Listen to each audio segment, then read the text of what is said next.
Ano ti Adiyu, makasangsahit pa ni Ma'am Sherilyn. Mabalin tayo ta sumursurte la ti order di nga to. Mawatan niya kumaapo ha. Lukas ano panangayat tayo ni Ma'am Sheryl, kasi panangayat na kanya tayo. Hamo makapagkitakit kasi adda order nga na-receive na nga mapanje sentralan. Okay, so masuktan ni Suna ni Ma'am Sheryl ka masuktan kahit Ma'am Sheryl okay lang. Parte trabaho dayta mayali si Suna mapanti na pimpintas ka pwesto central. Imagine agdaputi non-central apanti central, so alang nga agmadi Suna agmadi ko man ni Ma'am Sheryl madim ko makayat nga from here panggaji Central School. Nagsakit nagsakit Di ba isa sir, kaya po ta maya sa dagnak di balay, walking distance. Mati ko ma, tama pa na section A, pero okay na rin yun. Umasa sa DJ Ayanda.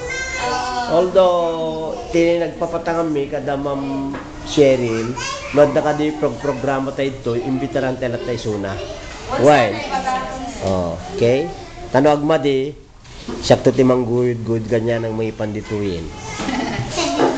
So, this is, kung adaya nga awa maaramidan tayo, kasi empleyado tayo laang mag, at damo dyan nga tuhan, dadyakin nga ito, kung ibaga na nga, gusto ka dyan, may video, pagkastin ko ba dito, Eileen, self-believing kasi dito sa Kabuluan Elementary School, going to San Juan, because she was so lucky na permanente na siya. So congratulations Ma'am Eileen. And ito na yung kaakibat no, sa mga anak natin sa kinder dito sa Kabuluan Elementary School. Mixed emotions sila, no? Mixed, hindi ko muna kukunan yan.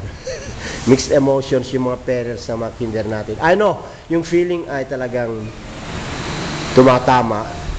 Pero ulitin ko, tulad na nasabi ko kanina, wala tayong magagawa. It is for the betterment of Ma'am Eileen. Congratulations.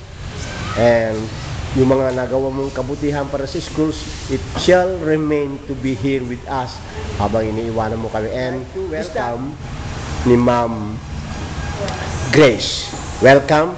Nasabi ko na yung mga good things, splendid things na ginawa ni Ma'am Eileen. I hope you can do compared things with her splendid job, or you can even surpass what she did. Okay?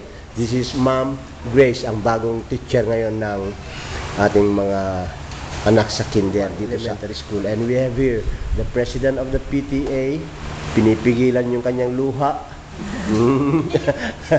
Okay. So once again, no crying. Ayan, tinututukan natin po si Ma'am. Ayan. Congratulations and good luck.